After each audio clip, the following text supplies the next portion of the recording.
इस खास कार्यक्रम में आप सभी का स्वागत है। मैं हूं ऋतु वर्मा।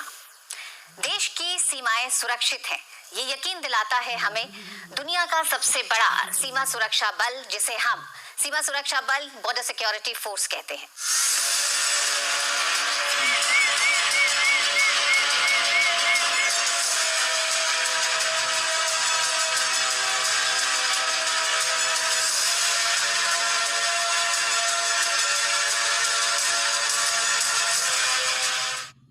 दिसंबर 1965 को बीएसएफ की स्थापना हुई। 58वें स्थापना दिवस के मौके पर आज हम बात करेंगे बीएसएफ के इस सफर की, और इस सफर के साथ साथ बदलते भू राजनीतिक परिदृश्य में वो क्या नई चुनौतियां सामने बीएसएफ के हैं, जिनका समाधान सिर्फ जमीन पर ही नहीं ढूंढा जा रहा है, लेकिन उसमें टेक्नोलॉजी का एक बड़ा हिस्सा है उन समाधानों में। इसी पर विस्तार से बात करने के लिए आज हमारे विशेष मेहमान हैं डीजी बीएसएफ पंकज कुमार सिंह जी। बहुत बहुत स्वागत है सर आपका। सबसे पहले तो आपको बहुत बहुत बधाई बीएसएफ के 58वें स्थापना दिवस की। धन्यवाद। इस सफर को जब आप देखते हैं 1965 से लेकर 2022 तक, बड़ी सारी परिस्थितियां बदली, कई युद्ध भारत ने देखे, छद्म युद्ध देख रहा है भारत। ऐसे में आज आप जब सबसे पहले उपलब्धियों की ही बात करते हैं, मौका ऐसा है, तो उपलब्धियों को किस तरह से समेटेंगे? बीएसएफ का जो स्थापना हुई थी 1 दिसंबर 1965 में हुई थी, और आपको भली भांति अवगत है कि 1971 में पहला जो भारत पाकिस्तान युद्ध हुआ था, और जिसमें बीएसएफ ने एक बड़ी ही अच्छी भूमिका निभाई थी। बांग्लादेश की मुक्ति बाहिनी को लगभग 8 महीने लगातार ट्रेनिंग दी, किस प्रकार से वो अंदर गए और किस प्रकार से उनकी सहायता की, और किस प्रकार से पाक के जो नापाक इरादे थे उनको किस प्रकार से उनको ध्वस्त किया, और अंतोगत्वा बांग्लादेश एक देश का जन्म हुआ। इसमें एक बहुत बड़ी भूमिका बीएसएफ ने निभाई थी, और इसको देखते हुए भारत सरकार ने भी इसकी भूमिका को सराहा, और एक काफ़ी वृहद इसको जिम्मेदारी दी गई। कुल मिला के 6400 किलोमीटर का जो लैंड बॉर्डर है, जो पहले पाकिस्तान और तत्पश्चात पाकिस्तान और बांग्लादेश का, उसकी जिम्मेदारी पूरी तरह से इसको दी गई। जहां एक प्रकार से पाकिस्तान का जो बॉर्डर था वो थोड़ा एक भिन्न किस्म का बॉर्डर था, और वहाँ किस प्रकार का घुसपैठ और जैसा आपने बताया छद्म युद्ध और अलग अलग नापाक इरादों से भारत में परेशानियां का सबब बढ़ाना, व्यक्तियों की, हथियारों की और ड्रग्स की स्मगलिंग करा के यहाँ गड़बड़ी फैलाने का जो उद्देश्य था। और जो बांग्लादेश का बॉर्डर है वहाँ थोड़ा इन्फिल्ट्रेशन, छोटे मोटे स्मगलिंग और लोगों की आवक जावक को रोकना, और हर प्रकार से ताकि एक नियमानुसार कार्रवाई हो, ये जिम्मेदारी बीएसएफ को दी गई थी।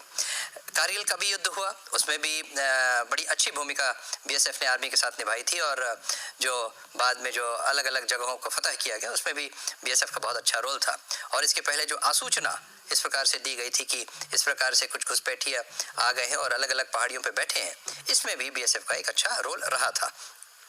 यही देखते हुए भारत सरकार ने शनय शनय किंतु आवश्यक रूप से जो 25 बटालियन से शुरू हुआ था 1965 में, आज लगभग 193 बटालियंस का ये एक बल हो गया है। ये एकमात्र भारत में बल है जिसमें वाटर विंग यानी कि अलग अलग किस्म के वाटर क्राफ्ट्स नौकाएं हैं, जो बुलेट प्रूफ नौकाएं से लेकर के इस प्रकार की नौकाएं हैं जो 15-15 दिन समुद्र में रहती हैं 30 आदमियों के साथ, और भारत की जो जल सीमा है उसको सुरक्षित रखती हैं। इसी प्रकार यही एकमात्र बल है जिसके पास एक एयर विंग है, हेलीकॉप्टर्स, प्लेन्स, ताकि किसी भी दूर दराज इलाकों में आसानी से पहुंचा जा सके, और कोई भी इस प्रकार के यदि नापाक इरादे, घुसपैठ या इस तरह का कोई प्रयास कर रहा हो तो उसको ख़त्म किया जा सके। तो ये देखते हुए भारत सरकार ने आज तक काफ़ी सराहा है, और अलग अलग किस्म के इंस्टीट्यूट्स ऑफ एक्सेलेंस जो over a period of time BSF में बनते रहे हैं। जैसे एक सेंट्रल वेपन्स स्टोर्स है, हर किस्म के वेपन्स की मरम्मत, हर प्रकार के वेपन्स का बैकलोडिंग और नए नए प्रकार के वेपन्स को डेवलप करना, और आज वहीं हम 3D प्रिंटर्स तक का यूज़ कर रहे हैं ताकि वेपन के पार्ट्स को हम बड़ी एक्यूरेसी के साथ और बड़ी आसानी से बना सकें, और केवल इंडिपेंडेंट डीलर्स पे डिपेंडेंट ना रहें। Central school for motor transport है, जहां अलग अलग गाड़ियों के विशेषताओं को देखते हुए और उनके किस तरह से रिपेयर होगा, क्योंकि आप ये समझ सकते हैं कि जहां राजस्थान +50 डिग्री सेंटीग्रेड का इलाका है, वहीं कश्मीर में -35 डिग्री सेंटीग्रेड का इलाका है, और वहीं मेघालय में वो इलाका है जहां 11,000 मिलीमीटर वर्षा एक साल में होती है। तो आप देख सकते हैं इतनी भिन्नताओं के रहते न केवल आदमी के पहनावे में, रहने में, चाल चलन में और गाड़ियों में बड़ी ही विविधता होती है और एक किसी भी प्रकार के विधा में पारंगत होने की अत्यंत आवश्यकता होती है। तो इस तरह के कई इंस्टीट्यूट्स ऑफ एक्सेलेंस भी खोले और लगातार इस समय जो लेटेस्ट अभी खोला है national academy for coastal policing, ताकि जितने भी हमारे 7,000 किलोमीटर की जो कोस्ट लाइन है उसमें अलग अलग स्टेट्स की कैपेबिलिटी अलग अलग है। सेंटर ने काफ़ी हद तक सपोर्ट करते हुए और एक नेशनल एकेडमी खोली है जो बीएसएफ के लीडरशिप में चलेगी और हर स्टेट को किस तरह से अपने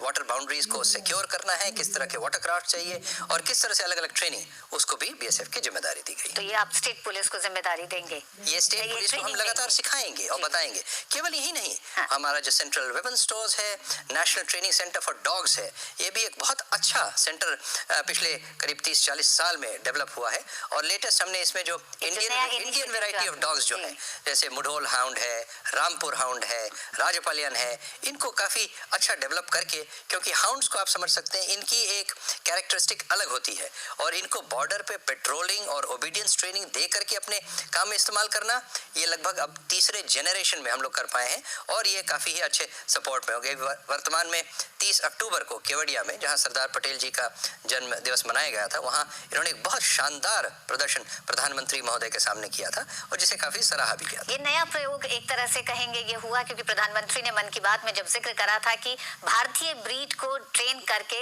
जो ट्रेनिंग डॉग्स का जो पूरा स्क्वाड होता है उसमें शामिल किया जाए। नहीं, बिल्कुल सही कहा आपने। और आज तक हम लोग विदेशी नस्ल के कुत्तों पे जो निर्भर थे, एक प्रधानमंत्री के दिशा निर्देश में और एक अच्छा जो उनका मंतव्य था कि इंडियन ब्रीड्स को, तो न केवल यही बल्कि हम लोग एक, आपने देखा होगा जो कश्मीर में बकरवाल वगैरह गद्दी डॉग को भी यूज़ करते हैं, उसको भी इस समय हम लोग ट्रेन कर रहे हैं, क्योंकि इस तरह की बर्फ़ की पहाड़ियों में जिस आसानी से वो रह सकता है, शायद विदेशी कुत्ते भी नहीं रह सकते हैं।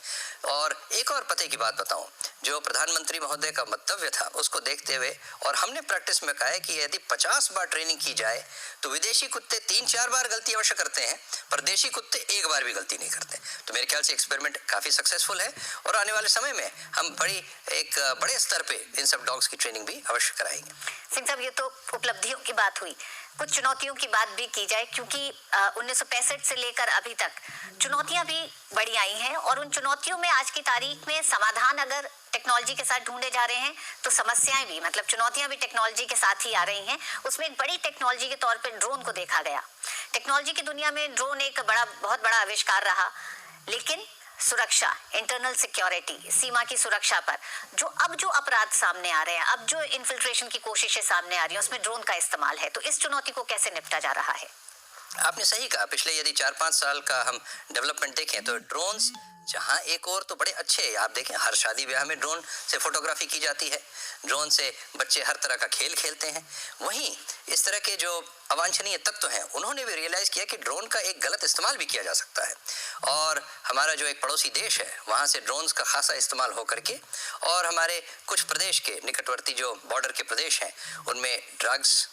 वेपन्स और अन्य प्रकार का सामान भी ड्रोन्स के ज़रिए आने लगा। जब ये देखा तो हमने पाया कि ये एक वास्तव में बड़ा चैलेंज है, क्योंकि हम ज़मीनी रास्ते पे और पानी के रास्ते से आने वालों को तो रोक पा रहे थे, किंतु हवाई मार्ग में रात के टाइम छोटे से ड्रोन्स उड़ते चले आए। हम इसके लिए पूरी तरह से इक्विप्ड नहीं थे, तथापि हमने कुछ नए किस्म के सिस्टम्स लगाए बॉर्डर्स पे, जो कि एंटी ड्रोन सिस्टम्स के नाम से हैं। अलग अलग किस्म के इस समय बॉर्डर्स पे लगाए हैं और काफ़ी हद तक हमें इसमें सफलता भी मिली है। वहीं हमने ये भी प्रयास किया कि जो भी ड्रोन से सामान की ड्रॉपिंग होगी, क्या वो ड्रग्स हो, कोई ना कोई व्यक्ति उसको गाँव से, शहर से लेने अवश्य आएगा। तो हम उसी तरीके से और पंजाब पुलिस और जम्मू पुलिस के साथ मिलके इन डेप्थ पेट्रोलिंग हमने करनी शुरू की। हम बिल्कुल बॉर्डर पे रहते हैं, किंतु एक